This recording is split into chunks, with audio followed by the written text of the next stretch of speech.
Ngayong linggo sa programang Kapuso Mo Jessica Soho ay maaari maging sensitibo sa mga bibitawan nating komento dahil ang 19 anyos na binatilyo mula sa Iligan City natusok ng isda mula sa kanyang noo.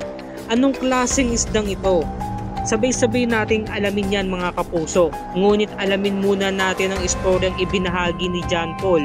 Pumunta ako ng dagat para mangisda nung araw na yon. Pag-ahon ko mula sa pagsisid, natusok ako ng isda sa noo.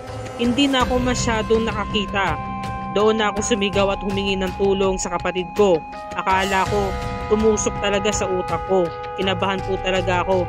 Nanalangin ako sa Diyos na sana mabuhay pa ako.